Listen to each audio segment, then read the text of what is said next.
Olá, meus amigos e minhas amigas, está iniciando agora mais um programa Direito e Cidadania com o Dr. Miguel Carta. E sempre ao iniciarmos, costumamos invocar a Trindade Santa, Deus Pai, Deus Filho e Deus Espírito Santo. Por esse momento maravilhoso de estar aí com você, no seu lar, no seu trabalho, com a sua família, com seus amigos, levando o melhor do conhecimento.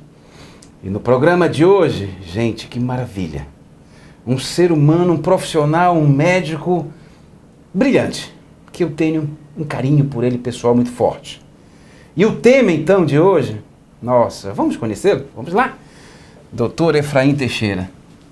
Mais uma vez, obrigado, meu querido amigo, colega. Fale um pouquinho para todos nós do que nós vamos ter hoje no programa. Doutor Miguel, hoje nós vamos abordar o tema depressão, né, que é um transtorno emocional que aflige grande parte da nossa população.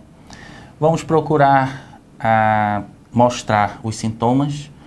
Nós vamos falar sobre as condições que levam a pessoa a adoecer e como ela deve agir, né? E como as pessoas também que a cercam devem agir para procurar ajuda no momento certo. Meu amigo e minha amiga, como eu costumo falar aqui sempre, dá tempo de avisar lá no grupo do WhatsApp, lá no Facebook, Dr. Miguel Carton, hoje lá no programa Direito e Cidadania, está entrevistando o Dr. Efraim Teixeira, ele que é um médico psiquiatra. Tema, depressão. Vocês vão se assustar um pouquinho, mas calma, tudo tem solução. Não é isso, doutor? Exatamente. Nós vamos fazer um breve intervalo e vamos voltar já já. Em pé!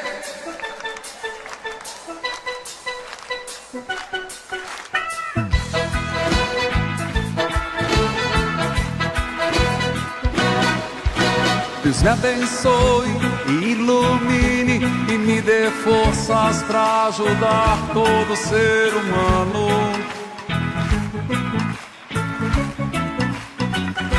Dê humildade, capacidade para entender e seguir todos os seus planos.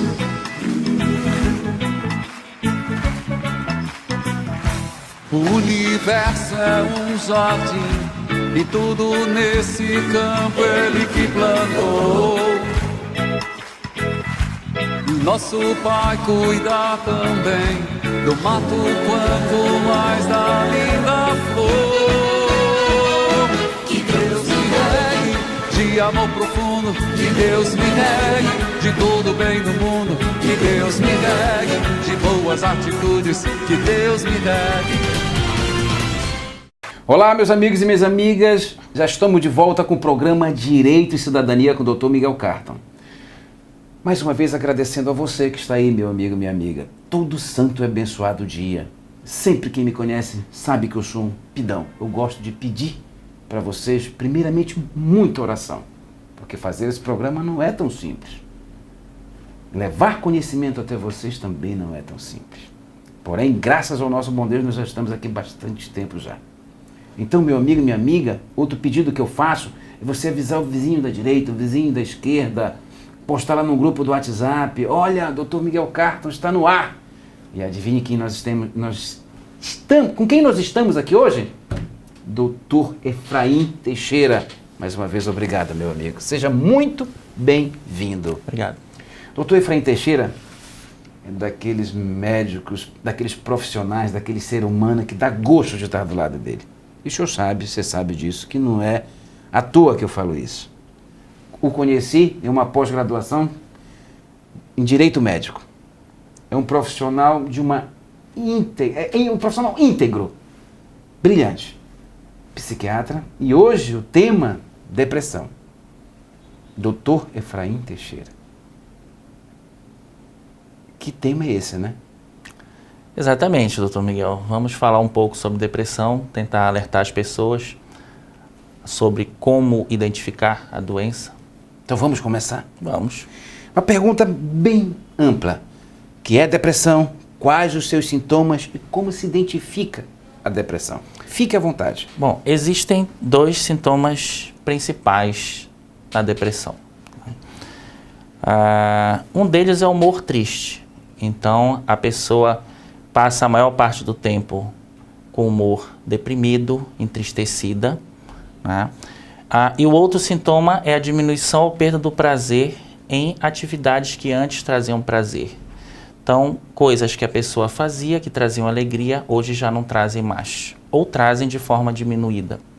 Por exemplo, o indivíduo gostava de sair com os amigos, ele já não gosta mais. Gostava muito de ir ao cinema, hoje já não tem mais graça ir ao cinema. Então a vida começa a perder o colorido. Além desses sintomas principais, o indivíduo pode apresentar outros sintomas. Eu gostaria ainda de falar um pouco mais sobre esses dois sintomas. Certo. Você muito bem colocou, doutor Efraim, humor triste. O que seria esse humor triste? Como é que você poderia nos exemplificar, nos dar assim exemplos para que todos que estão nos assistindo entendam? Porque a depressão é um tema onde quando nós nos falamos ali no zap, de meu Deus, que tema maravilhoso. Né? Porque nós temos aqui muitas perguntas sobre, meu Deus do céu, é amplo esse tema, mas vamos tentar detalhar. Fique à vontade. Esse humor triste, o que é esse humor triste? Como se identifica? O que é ele? Exemplifique, por gentileza. É importante a gente aproveitar Isso. Tentar esclarecer para as pessoas que nem toda tristeza é depressão. Era uma das perguntas que estava lá adiante. Certo. Mas fique à vontade. Vamos aproveitar e falar logo. Nem toda tristeza é depressão. Se ocorre algo triste, se ocorre um acontecimento que traga tristeza, por exemplo, a morte de um ente querido, normal, perda de emprego, né, uma separação conjugal, isso vai trazer tristeza para qualquer pessoa. Tristeza é um sentimento. Não quer dizer que a pessoa estando triste em relação a esses acontecimentos que eu acabei de citar, ela esteja com depressão. Pode até ser que ela venha a desenvolver um quadro depressivo ou que já estivesse deprimida e aí a separação conjugal, a morte do ente querido, né, a perda do emprego, acabaram por piorar essa depressão. Mas a gente tem que diferenciar bem. A tristeza no quadro depressivo é apenas um sintoma, é um componente. Fala-se muito em depressão e tristeza como sinônimos, né? Então a gente tem que diferenciar aí. Né? Nem toda tristeza é depressão. A depressão, o componente tristeza, humor triste, é um sintoma apenas. Então, quem está habilitado a fazer esse diagnóstico é o profissional de saúde mental, é o médico psiquiatra, o psicólogo que vai identificar, né, o quadro e vai fazer o diagnóstico correto. Então é importante que a população saiba que nem toda tristeza é depressão. Tá. Você muito bem colocou, parabéns. Nem toda tristeza é depressão. Mas dentro do quadro de depressão, um dos sintomas é a tristeza. Um dos sintomas é o humor triste. É o humor triste. Mas não é obrigatório ter humor triste para diagnosticar depressão. Eu já vi casos de pacientes que praticavam esporte, por exemplo, e chegaram para nós, a gente identificou, a prática do esporte era um hobby e deixou de praticar o esporte. Gostava de pescar, hoje já não tem mais graça. Era uma pessoa que saía muito com os amigos, hoje já está retraída. Mas ele negava a tristeza. Não tinha tristeza, mas ele tinha esse sintoma que eu falei, perda do prazer nas atividades, e outros sintomas mais que a gente vai falar em seguida. Impressionante. Vamos continuar falando de todos os sintomas? Vamos tentar enumerar, falar sobre cada um deles. Fique à vontade, doutor. Sim, então, além do humor deprimido, a maior parte do tempo é importante frisar, né? Não é uma tristeza de vez em quando. O deprimido, ele sente tristeza a maior parte do tempo e na maior parte dos dias, né? Alguns pacientes, eles experimentam um dia que fica melhor. Diz assim, doutor, ontem eu estava melhor, parecia que eu estava bem e hoje já voltei a ficar triste de novo. Então, não é obrigatório também na depressão ter tristeza todos os dias. Né? Então, na maior parte dos dias, na maior parte do tempo. Tá? A perda do prazer nas atividades que antes traziam prazer, nós já falamos. Alterações do padrão do sono. É muito comum o paciente vir com queixa de insônia. Ou ele tem dificuldade para pegar no sono, ou ele tem dificuldade para manter esse sono, então ele acorda várias vezes à noite, dorme 1 hora, 1h30 e acorda, demora mais 1 hora para dormir e fica nisso a noite inteira e no outro dia fica muito cansado. Ou então aquele paciente que tem uma insônia que a gente chama de insônia terminal. Ele dorme, ele consegue dormir, ele inicia o sono, só que quando dá 2, 3 horas da manhã ele já não dorme mais e fica o resto da noite em claro. Existe um outro tipo de alteração do padrão do sono que também pode ocorrer na depressão. Ao invés da insônia, o paciente pode ficar com sonolência diurna. Então ele passa a ficar muito sonolento, uma pessoa que era ativa, e passa o dia inteiro sonolento. A depressão ela também costuma cursar, não é obrigatório, mas costuma cursar com alterações da energia, da capacidade de exercer as suas funções. Então ele acorda como se estivesse com as baterias descarregadas. É como se ele não tivesse dormido. Às vezes o paciente até dorme adequadamente à noite, mas acorda com o corpo mole, é assim que eles falam, cansado. Ou então ele acorda bem, mas ali para meio-dia, 1h da tarde, já começa a ficar cansado demais. É muito comum nesses casos o paciente procurar outros profissionais médicos, né? Ao invés de ver o psiquiatra, ele vai num clínico, ele acha que ele precisa de um complexo vitamínico, ele acha que ele está com anemia, que ele está com outros tipos de patologias. Um outro sintoma muito importante é a alteração da cognição. Então, o paciente começa a ter alterações de concentração, da capacidade de se concentrar, ele diminui essa sua capacidade de atenção e aí a memória também fica prejudicada. Então, também o paciente chega com a queixa, doutor, não sei onde eu guardei, eu estou esquecendo onde eu guardo a chave do carro. Então, ele começa a esquecer coisas simples do cotidiano. Né? Então, onde guardou a carteira, onde está aquela conta que precisa ser paga, ou então esqueceu de pagar a conta. Isso traz muitos prejuízos, principalmente no trabalho. Né? Então, a atividade laborativa dele fica muito comprometida quando há esse tipo de alteração cognitiva. Bem inferior ao normal. Eu acho que ele representa ali o quê? 30%? Até isso menos. É muito variável, depende da gravidade, né? da depressão. Alguns pacientes, mesmo com essas alterações, eles conseguem desempenhar, né, as suas funções a contento com muito esforço. Perfeito. Existe uma tendência a culpabilizar. Então, ele se culpabiliza por tudo. Né? Faz parte desse quadro o paciente começar a trazer para si responsabilidades que não são dele. Né? Então, em casos mais graves, eu já vi paciente que viu uma desgraça na televisão e começou a associar que aquilo ali poderia ser culpa dele. Nossa. Então, isso traz grande sofrimento, né, doutor Miguel? Em casos mais extremos, o paciente ele pode exibir sintomas psicóticos, então ele começa a ouvir vozes que falam mal dele ou que dizem que ele não presta, que está tudo acabado ou que mandam ele cometer suicídio e nos casos mais graves, o paciente pode vir a apresentar vontade de se matar ou até mesmo a tentar o suicídio. Então, a depressão ela é um transtorno que precisa ser abordado de forma adequada, que precisa ser encarado sem preconceito. Né? Então, assim, a gente sempre pede para o paciente encarar a doença como uma doença como outra qualquer. Eu sempre digo para eles, olha, os outros podem ter preconceito, mas você não. Então, você encare isso daí como uma doença como outra qualquer. Se existe o tratamento, faça o tratamento de forma adequada e leve a sério o tratamento. Quando o doutor Efraim, meu amigo, minha amiga, você está prestando muita atenção, quando ele começa a narrar, é interessante, né?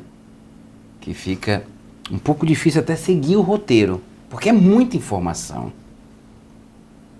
É muita informação, eu gostaria de discorrer até um pouco mais sobre esses sintomas, sobre níveis de depressão, mas olha, eu gostaria já aqui no ar de lhe convidar para a gente continuar esse tema se nós não conseguimos abordar, tá bom? Ok. Eu costumo falar para todo mundo uma intimação no bom sentido, tá bom? Tá certo. Meu amigo, minha amiga, nós vamos fazer um breve intervalo, porque o programa de hoje promete, graças a Deus, não é isso?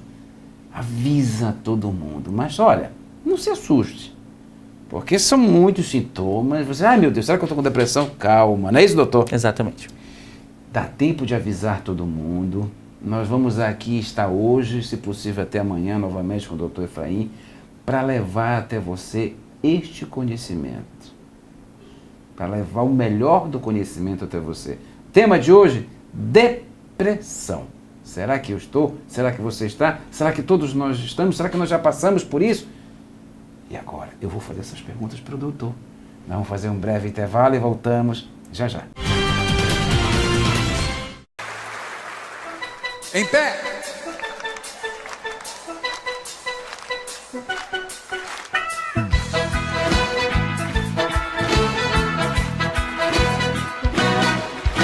Deus me abençoe e ilumine e me dê forças para ajudar todo ser humano.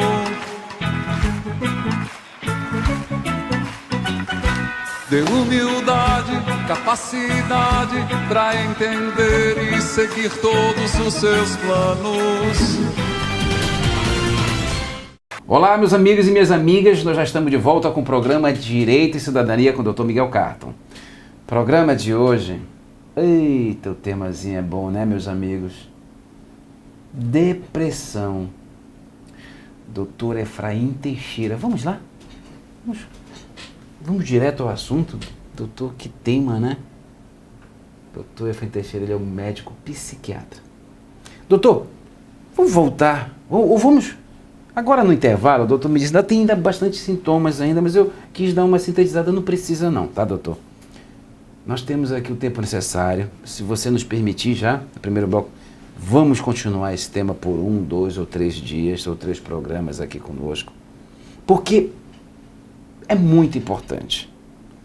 Eu observo muito ao meu redor, as pessoas, minha família, meu irmão, a mim mesmo, entendeu?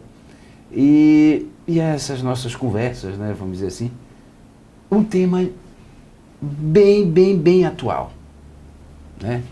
Se nós formos aqui abordar o tema de uma forma ampla, nós vamos ver que nós vamos levar aqui N programa, né? Depressão pós-parto, depressão das mídias sociais, mas fique à vontade. Sintomas.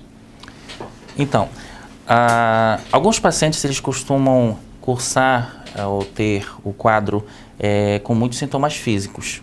Então, o paciente pode apresentar dores no corpo, dores inexplicáveis, dores nas juntas, dor de cabeça. E aí, nesses casos, é comum, como eu falei ainda há pouco, ele procurar diversos profissionais, tentando achar uma resposta para aquela dor. Né? Alguns pacientes, eles podem se isolar, cursar com isolamento social. Então, é muito comum a seguinte queixa: doutor, eu desligava o meu celular e não queria atender ninguém. Ou então, meus amigos queridos, eu não queria recebê-los. Né? Meus parentes, eu não queria mais falar com eles. E aí começa a ficar complicado porque as pessoas mais próximas, elas não compreendem. Elas não conseguem entender o sofrimento do paciente. Perfeito. Depressão é uma doença que traz muito preconceito porque, na maioria das vezes, ela não é visível. Ou ela é visível, mas as pessoas não conseguem enxergar ou até mesmo não querem enxergar. Eu falo no caso das pessoas do entorno, os familiares, dos parentes, pessoas mais próximas. Entendo. Então é muito comum, um grande erro que as famílias cometem é dizer assim: fulano, levanta daí, não te entrega. Fulano, te arruma que nós vamos sair. Como se a pessoa ela estivesse ali naquela cama, deitada, no escurinho ali do quarto dela, por opção. Por opção própria, vontade própria. E não é. Ela não consegue levantar, ela não levanta porque não consegue, porque não tem energia, porque não tem vontade, porque ela perdeu o prazer na vida. E isso não é uma opção. Então, é muito comum dizer assim: levanta daí e não te entrega. Isso é uma das piores coisas que se pode dizer para um deprimido. Porque o paciente com depressão, ele já sente culpa por estar assim. Quando o familiar, o ente querido, as pessoas que ele mais ama, dizem para ele: não te entrega, deixa disso. Piora. Né? Isso piora ainda mais. Né? E muitos pacientes passam a exibir ideação suicida, ou seja, vontade de morrer, de cometer suicídio, a partir desses comentários que parecem bobos. Né? E muitas vezes comentários preconceituosos. Isso não é nada, deixa de história. Né? Aí, rapaz, que é isso? Eu costumo fazer a seguinte comparação. Ninguém diz para uma pessoa que caiu na rua e machucou o joelho e chega em casa com o joelho machucado, inchado, vermelho, ninguém diz assim: fulano, levanta daí e vai ali comprar alguma coisa ali para mim no mercado. Ninguém diz isso, mas é muito comum falar para o deprimido, deixa de história, levanta daí, não te entrega, reage. Né? Então, assim, eu acredito que até a falta de compreensão. Então, por isso que é muito importante o profissional que está atendendo o paciente com depressão, chamar os familiares mais próximos, conversar com eles, tentar explicar o que é, como funciona a doença, porque uma família que ajuda, a recuperação do paciente se torna muito mais fácil ou muito menos penosa. Doutor, eu vou ter que lhe interromper, porque é impressionante que quando o senhor narra, a gente começa a observar ao nosso redor, como eu falei no primeiro bloco.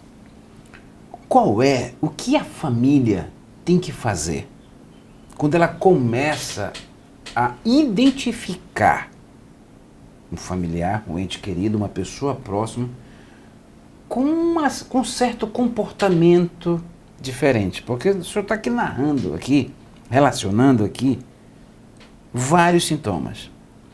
E aí você foi começando a falar, e eu estou aqui lhe acompanhando, e estou remetendo para uma situação, por exemplo, eu posso falar aqui sem problemas, que aconteceu com meu irmão. Ele perdeu ali o emprego, porque ele era professor de uma universidade, um dos empregos dele é professor de uma universidade, e que ele questionava ali, ele era o único professor questionador a favor dos alunos. E acabou que ele foi dispensado pela instituição, de uma forma enérgica, dispensado, não, toma tuas contas e acabou-se.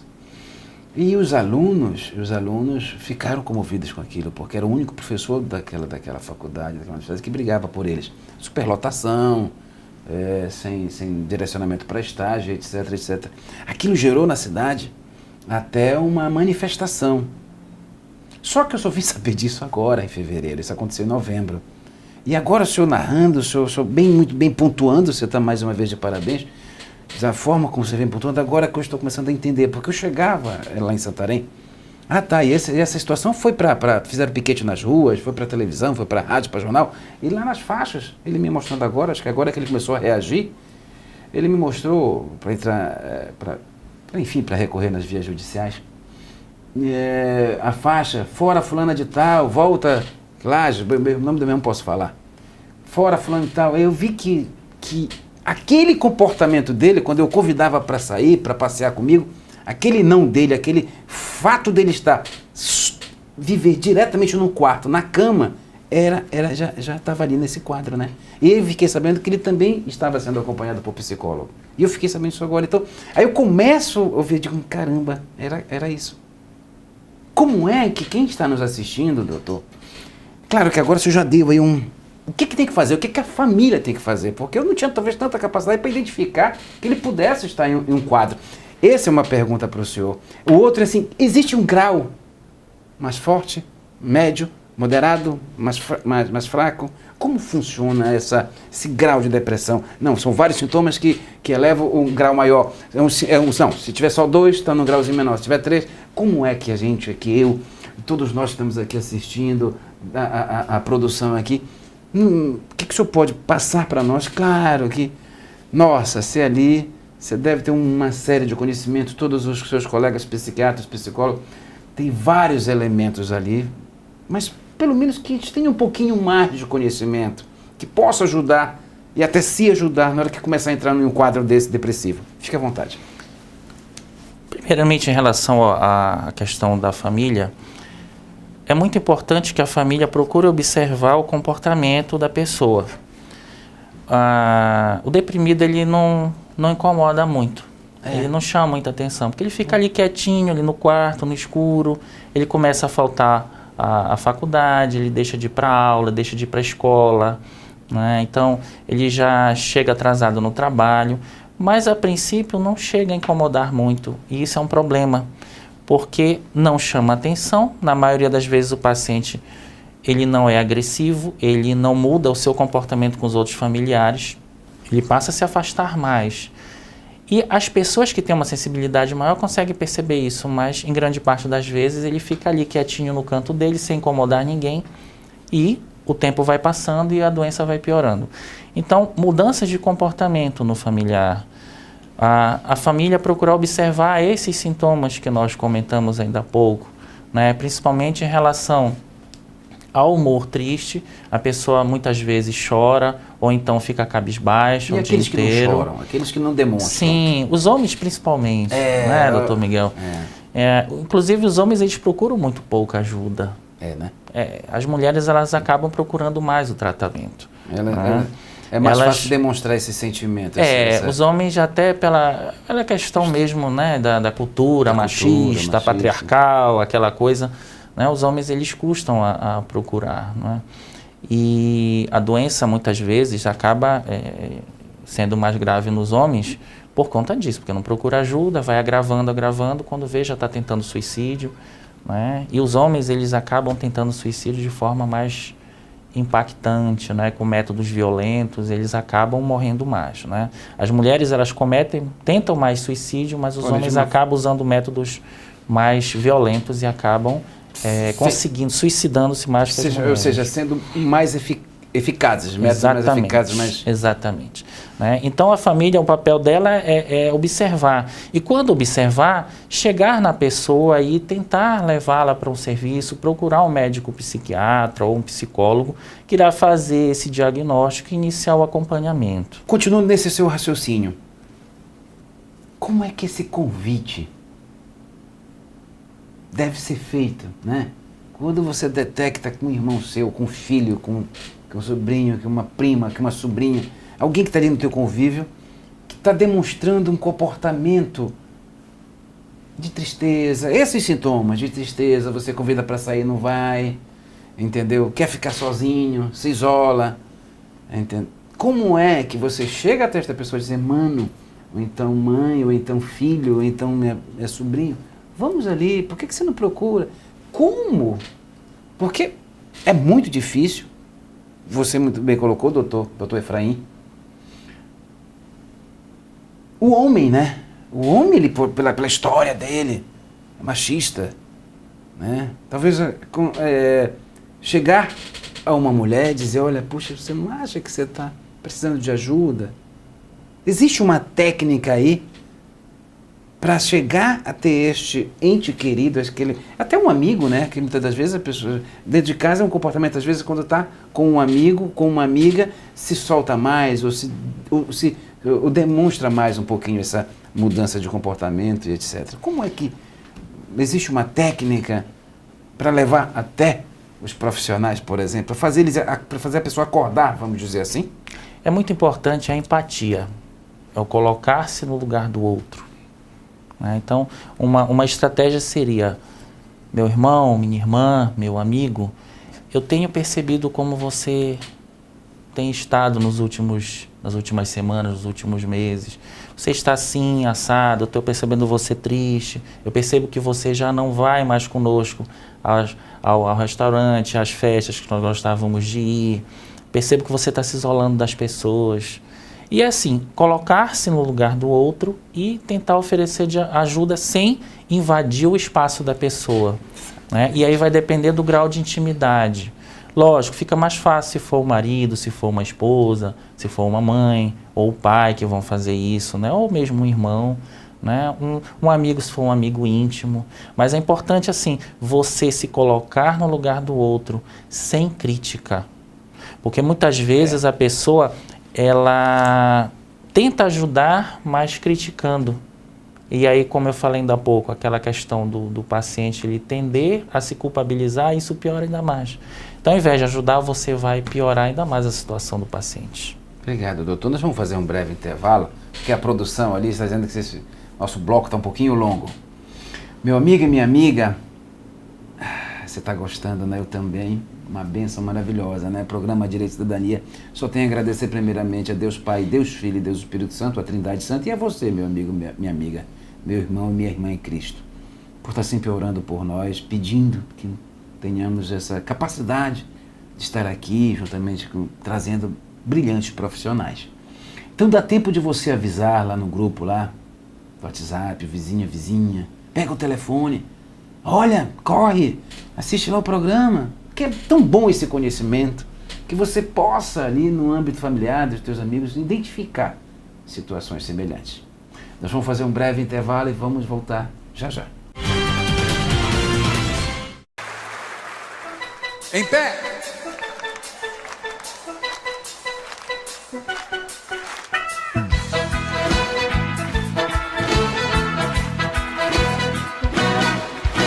Deus me abençoe e ilumine e me dê forças para ajudar todo ser humano.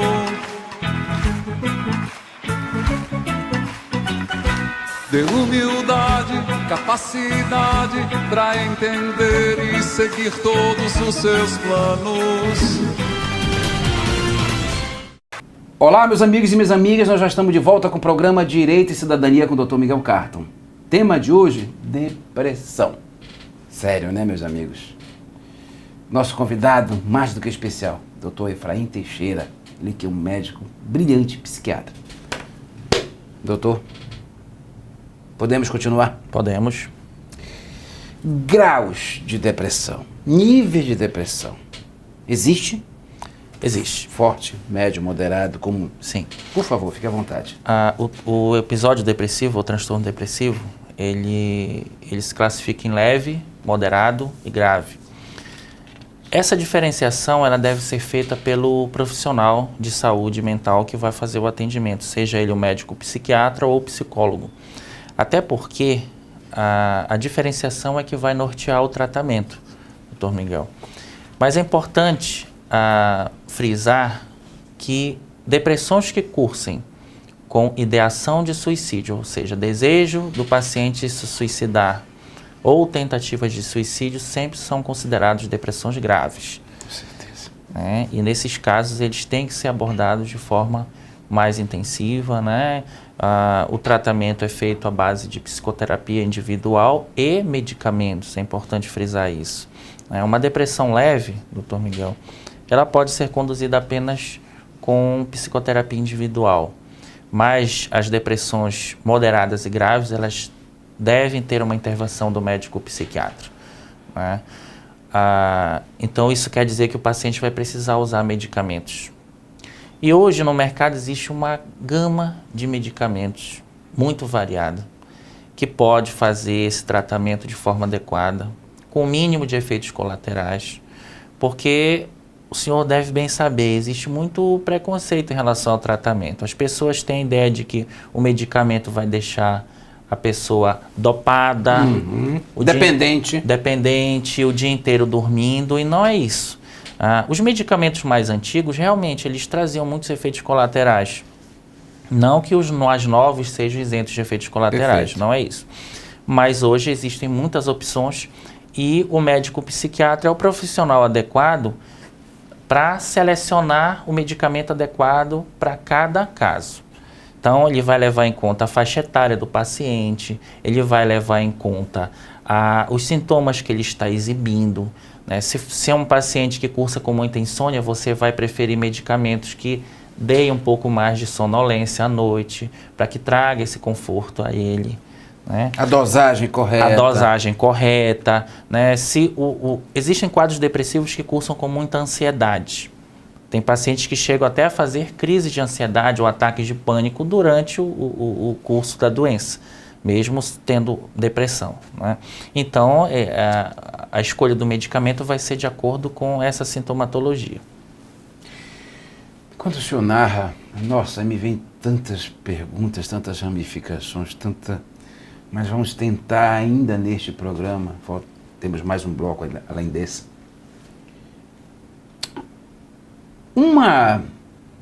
Quais são as características de uma depressão leve, por exemplo? É fácil, meu amigo e minha amiga que está ali do outro lado da telinha, se auto-identificar, se auto-analisar, dizer, puxa vida, eu já tive isso. Porque quando o programa está no ar, eu tenho observado que muita gente começa a ligar, mandar mensagens, etc. Praticamente todos os programas na área de saúde, principalmente. Semana passada acho que houve uma reprise do programa que nós fizemos lá na Divina Providência, no Mosqueiro. Aí um rapaz, ele próprio, pegou o celular da mãe e fez uma ligação para mim, para o meu celular. tem os do programa e tem o meu. Ele precisando de ajuda, que ele não estava conseguindo. Ele queria ir para aquela clínica que tinha lá em Mosqueiro. Ele queria se tratar. Achei aquilo de algo tão impressionante, fiquei tão impressionado. Na mesma hora eu passei o telefone para ele, liguei lá para um dos rapazes da clínica. E nessa situação da depressão, é fácil aquela pessoa que está com esses sintomas, ela, caramba, mas eu estou com esses sintomas. Ou é raro, acontece, mas é raro. Como é que a gente pode ajudar quem está aí na frente a dizer, puxa, mas eu já passei por isso, então, nossa, eu acho que eu estou assim. Fique à vontade. Mais importante do que a pessoa procurar identificar o grau de depressão em que ela se encontra é suspeitar dela, da existência da doença. Isso. Então, recapitulando, nós no início do programa nós falamos que a depressão ela tem 2 sintomas chaves. Um deles é o humor triste a maior parte do tempo. Tá? Então, essa tristeza ela acompanha a pessoa na maior parte do dia, em uma quantidade de horas considerável. Muita frequência. Com muita frequência, né? E o outro sintoma-chave é a diminuição do prazer nas coisas que antes traziam alegria.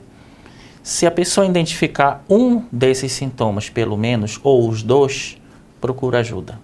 Eu acho que é mais importante do que ele ficar tentando se autoclassificar, se ele está com depressão leve, moderada ou grave. A ideia, não sei se me expressei bem, era essa. Se ele está, pronto. Isso, então procura Porque ajuda. assim, quando chega na grave, ele já Ave Maria, já deve ter feito ali, perante os familiares, algo mais que... Exato.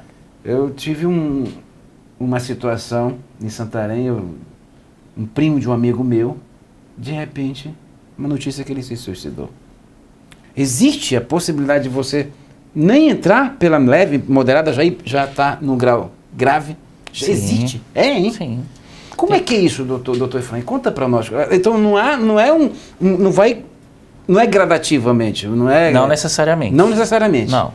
O paciente pode já exibir num primeiro episódio depressivo sintomas graves, né? Sintomas de depressão muito grave, uma tristeza muito profunda, já com vontade de se matar, uma vontade de desaparecer, de dar cabo da própria vida.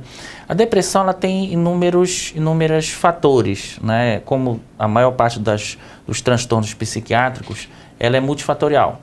Então, a gente vai encontrar causas psíquicas, você vai encontrar causas ambientais. Então, um ambiente estressante de trabalho ou problemas em casa, desemprego. Então, todo o entorno desfavorável, né?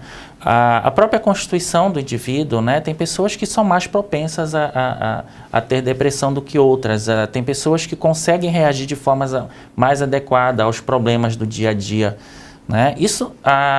É importante frisar, não torna a pessoa que tem depressão inferior aos outros. Claro. Tá? Eu sempre costumo dizer para os pacientes, você não é inferior e nem melhor do que ninguém. Você não é especial em nada, você é uma pessoa que está com um problema de saúde que precisa ser acompanhada, que precisa do respeito do profissional de saúde e das pessoas no seu entorno. Mas isso também não lhe torna inferior a ninguém. Né? Então, é sempre importante colocar isso, que a depressão é uma doença como outra qualquer. Não é o fato da pessoa estar com depressão que ela é inferior aos outros que estão no seu entorno. Vai ter que ser... Não, ela é diferente. Exatamente. Não, é uma... Impressionante, meu amigo. Impressionante, doutor Efraim. Quais são as consequências? As principais consequências da depressão? Bom... Um dos pontos chave é a questão laboral. Muitas vezes o paciente ele não consegue desempenhar de acordo como ele desempenhava anteriormente as suas tarefas. Como a depressão ela cursa com lentificação do pensamento, lentificação da pessoa mesmo. Então a pessoa às vezes era muito ativa, ela fazia várias atividades durante o dia, e aí ela não consegue mais desempenhar todas as tarefas. Ou então ela faz as tarefas, mas de forma muito penosa. E no final do dia ela está muito cansada. Né? Então é aquela pessoa que era muito ativa, que ia à academia de manhã cedo, ia levar os filhos para a escola, depois ela ia para o trabalho, saía do trabalho ia para a faculdade, chegava em casa e ainda fazia, muitas vezes, trabalhos domésticos. Né? e ela não consegue mais desempenhar a contento essas tarefas, né? A depressão hoje é uma das principais causas de afastamento do trabalho. Então, é um problema grave de saúde pública porque traz um custo para o Estado, né, para a Previdência, né? Então, o tratamento de forma adequada, ele tem que ser levado a sério. Uma outra consequência é o suicídio, né? O suicídio hoje é uma das principais causas de morte violenta, né? As pessoas não têm ideia, mas o suicídio em estatísticas mundiais muitas vezes é superior a acidentes de trânsito, mortes e acidentes de trânsito, né? Então, é uma doença que tem que ser levada a sério e tem que ser tratada de forma adequada. Quando o senhor muito bem colocou essa informação do nível de mortes hoje acontecendo, até maior do que o de trânsito, aí nos assusta bastante. Sim. Existe algum programa, algo sendo feito, seja a nível municipal, estadual e até a nível governo federal? Eu não sei se é pertinente, mas eu não ouço nenhum tipo de programa, nenhum tipo de orientação, de informação. Infelizmente, depressão é uma das principais causas de procura de consultas no ambulatório, no consultório. Mas, infelizmente, o Brasil ainda tem muito a melhorar em relação à assistência de saúde às pessoas com depressão. A estrutura hoje de saúde mental é baseada em CAPs, né, que são os Centros de Atenção Psicossociais, que foram feitos para receber aquelas pessoas oriundas dos antigos manicômios, né, aqueles hospitais psiquiátricos gigantes, né, em que havia muitas vezes situações até de abusos, enfim. E aí fecharam-se os hospitais psiquiátricos e as pessoas que ali estavam, né, ou que procuravam atendimento ali, elas passaram a ser recebidas pelos CAPs. Então o CAPs ele foi concebido para tratar doentes mentais graves, né, casos de esquizofrenia, casos de transtorno bipolar, enfim. A rede ela carece de locais para receber as pessoas especificamente com depressão e com ansiedade, que são aqueles pacientes que a gente considera a maior parte num consultório, no ambulatório. Infelizmente, o sistema público ele não consegue hoje absorver essa demanda, né? E aí fica a cargo dos planos de saúde ou dos consultórios particulares poderem prestar essa assistência. Infelizmente, ainda temos muito que melhorar em termos de assistência às pessoas com transtorno de humor, em especial os pacientes com depressão. O programa Direito e Cidadania vai fazer um breve intervalo e ainda dá tempo de avisar todos os amigos, tá? Porque o programa hoje é sobre depressão. Um tema para lá de atual. Dr. Efraim Teixeira, médico psiquiatra, está nos dando aqui esse prazer enorme de estar aqui conosco. Meu amigo e minha amiga, nós vamos fazer um breve intervalo e voltamos já já. Em pé!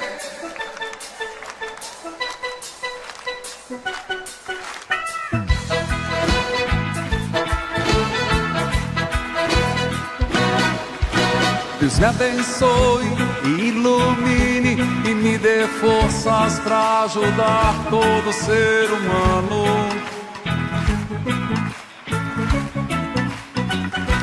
Dê humildade, capacidade para entender e seguir todos os seus planos.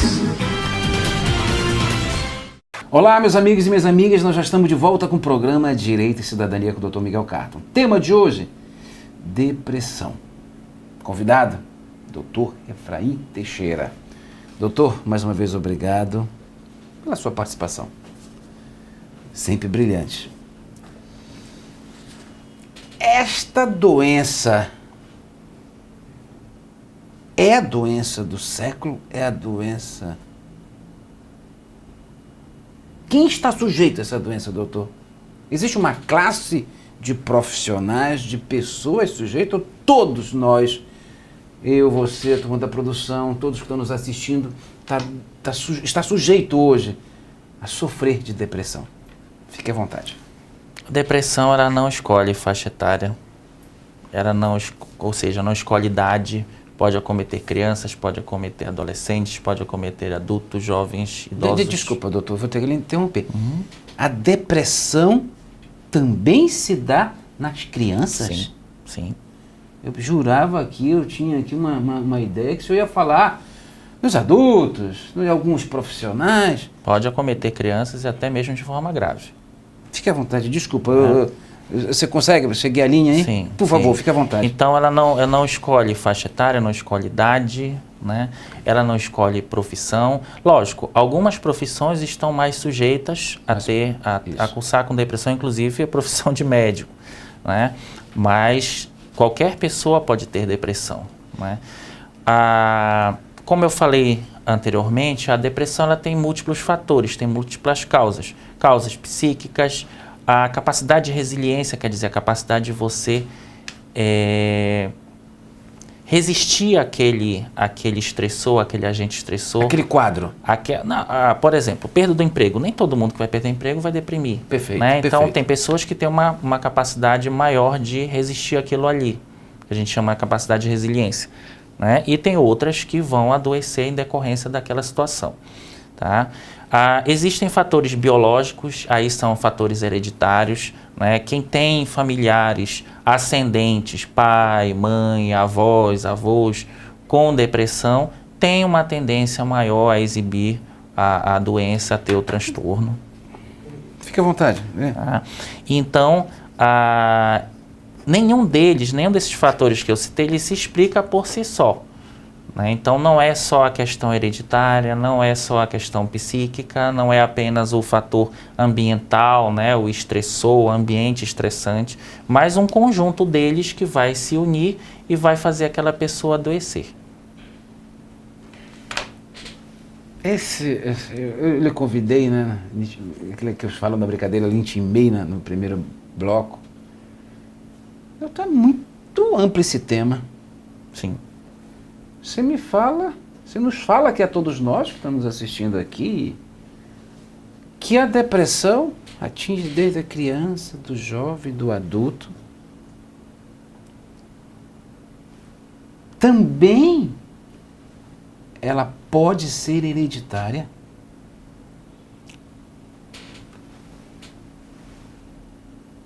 Então, todos nós estamos sujeitos, ou já sofremos, ou de vir a sofrer de depressão.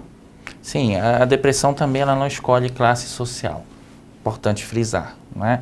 As pessoas elas costumam muito associar felicidade a bens materiais, a dinheiro, não é? E existem muitas pessoas que têm muito dinheiro, que têm muito poder, todas aquelas características que algumas pessoas valorizam demais como parâmetro para a felicidade e estão deprimidas. Então, não escolhe classe social, não escolhe nível de econômico, de escolaridade, enfim. Claro, né, se você tem acesso a uma assistência de saúde mais adequada, se você tem condições de procurar os profissionais adequados, lógico, você vai ter mais condições de tratar aquilo ali, em relação a uma pessoa mais desfavorecida, né? Mas não vai escolher classe social. As pessoas elas costumam quantificar felicidade, né? Eu vou ser feliz quando eu tiver o meu diploma, quando eu me formar eu vou ser feliz. Então elas costumam estabelecer metas para serem felizes, quando a felicidade ela está dentro de cada um de nós, nas pequenas coisas. E muitas vezes fica, eu vou ser feliz quando eu comprar aquele carro zero que é o meu sonho. E aí passa a vida inteira juntando dinheiro para aquilo ali. Eu vou ser feliz quando eu viajar para a Europa, ou enfim. Para conhecer tal né? país. Então, ficam buscando felicidade em coisas materiais. Né? E esquecem das pessoas que estão no seu entorno, esquecem de aproveitar os pequenos momentos da vida que são esses que ficam. Né? Um bom relacionamento pai-filho, Dr. Miguel, e mãe-filho, né? A relação que você tem na infância com os seus pais, ela é extremamente importante para prevenir adoecimento mental. As pessoas não têm ideia, as pessoas não fazem ideia do grau de prejuízo que traz para um ser humano, uma pessoa adulta, ter um pai problemático em casa, uma mãe problemática ou um casamento problemático. e que a criança vivencia aquilo ali. Sofrer violência na infância impacta muito, situações de abuso físico, abuso moral, abuso sexual, isso tudo facilita para que a pessoa tenha adoecimento no futuro também, né? Então, o que você vivenciou na sua infância, muitas vezes impacta ali no futuro. E aí você pode ter o dinheiro que você tiver, você pode ter os bens materiais que você tiver, o poder, enfim, mas você pode ter uma chance muito maior de sofrer de depressão. Quando o doutor narra, né, a gente vai começando a visualizar o nosso mundo também, né? É o mundo que vivemos, os amigos ao nosso redor. Sim. E recentemente um compadre meu separou, depois de um casamento de 12, 13 anos, de uma união entre namoro, noivado, casamento, ela tinha seus 17 anos. E a gente começa a observar, depois que o senhor começa a narrar, a gente começa a observar o comportamento nos filhos, a forma como o casal de filhos muda completamente, né? Sim. Após uma separação, principalmente aquela separação que não foi tão... que nenhuma separação é boa, mas tem umas que são piores, né? Sim. Movidas a palavrões, a empurrões, até agressões. Uhum. E dentro da casa, essas crianças, uma já quase adolescente e outra ainda criança, precisa de acompanhamento, não precisa, doutor? Sim, uma separação conjugal, qualquer que seja ela traz sofrimento para ambas as pessoas.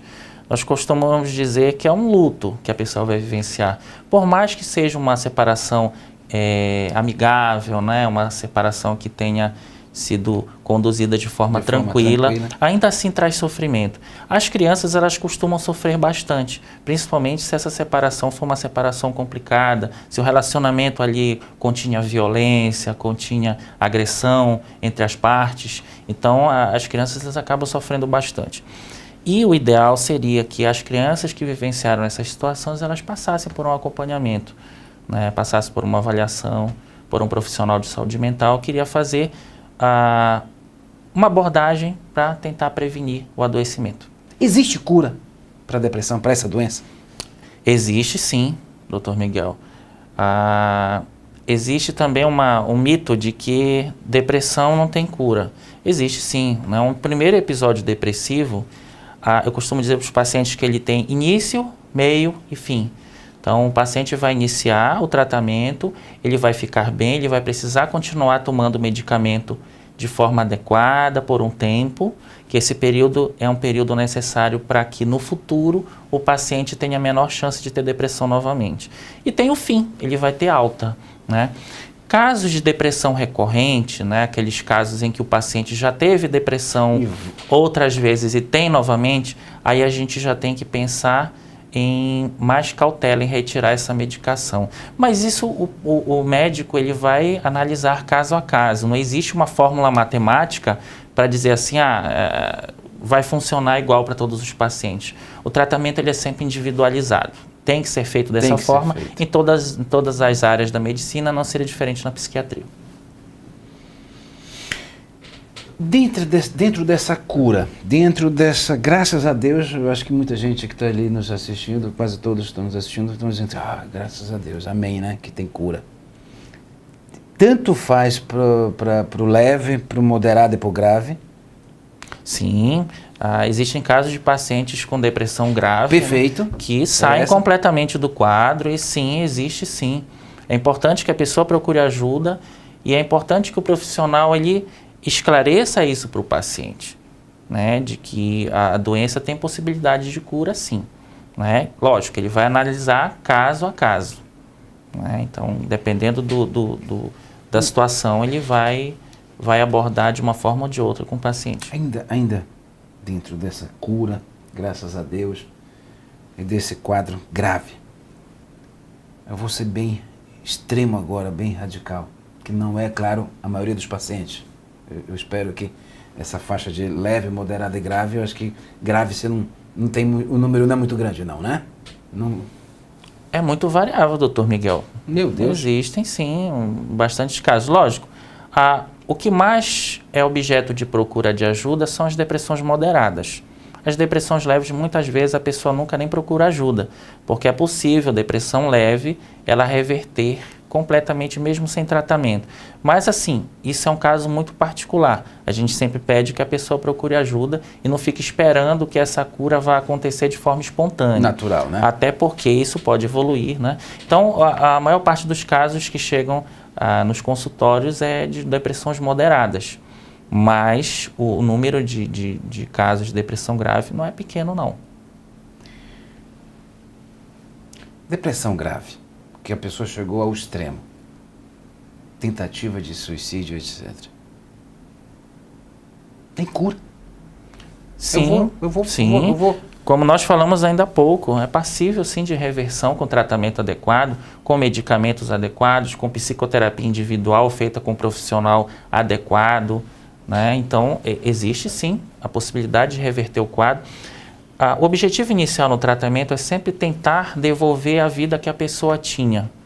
A gente sempre tenta esse objetivo. Claro, nem sempre conseguimos, né? Não podemos nem prometer resultados, né, no atendimento, mas o objetivo inicial é esse. Um objetivo que vem depois, após conseguir isso, é tentar que ele tenha uma vida melhor do que ele tinha antes. Esse eu acho que é o objetivo final, né? Que ele consiga analisar de forma diferente as situações na vida dele, que ele consiga enxergar de forma diferente, que ele consiga agir de forma diferente para evitar o adoecimento futuro. Isso ele consegue com a psicoterapia individual. Então, o tratamento nas depressões moderadas e graves, ele deve ser feito sim com medicamentos e com psicoterapia individual. Claro, às vezes o paciente não quer fazer ou ele não pode pagar por uma psicoterapia, né? E aí você às vezes tem que conduzir só com medicamentos. Mas é possível sim o paciente voltar a ter uma vida normal mesmo com depressão grave. Benção maravilhosa, eu fico muito feliz porque quando você chega numa entrevista como essa, num tema como esse, tão forte, tão sério, né? Claro que teríamos aqui vários pontos aqui a tratar, mas quando você chega e diz assim, tem cura, é muito maravilhoso. Sim. Hoje eu estou saindo daqui um pouco mais feliz, porque eu estive com dependentes químicos, né? E eu fiquei tão triste, tão arrasado, eu saí de lá muito preocupado. E eu também acho que eu já fiz uma entrevista com o senhor também, uma vez dependente, sempre dependente. Eu fiquei naqueles dias, foi com o senhor, sim. Fiz uma com o senhor no programa Direito e Cidadania, e lá quando eu visitei lá a Divina Providência, lá no Mosqueiro, eu digo, meu Deus do céu, e hoje saio um pouco mais feliz do programa hoje, dessa sua belíssima entrevista, sabendo que tem cura, graças a Deus. Doutor, nós já estamos... que pena, né? Pena, né, meu amigo? Eu também concordo, eu também teria aqui, várias perguntas, depressão da terceira idade, depressão pós-parto, então um tema é vasto. Mas por hoje nós temos que finalizar, né? Mas o doutor prometeu que logo ele vai estar aqui conosco novamente. A vinda dos profissionais aqui conosco é você, meu amigo, que pede. Nós atendemos a você. Então, mande lá sua mensagem no WhatsApp, um SMS, uma mensagem de voz ou até um videozinho, tá? Doutor, muito obrigado mais uma vez. Que Deus lhe abençoe. Parabéns pela profissão, pelo trabalho brilhante, maravilhoso. Muito obrigado. Esta câmera aqui é sua. Deixe o seu recado, por favor.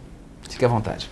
Sim, então nós pedimos que a população fique atenta àquelas situações que nós comentamos ainda há pouco, procure ajuda no momento certo, tente se colocar no lugar daquelas pessoas que estão com depressão ou que se suspeita estar com depressão, as pessoas mais próximas, principalmente os entes queridos. Perfeito. Tá? E procurar os serviços de saúde, tentar conseguir essa ajuda de forma adequada. Muito obrigado. Amém.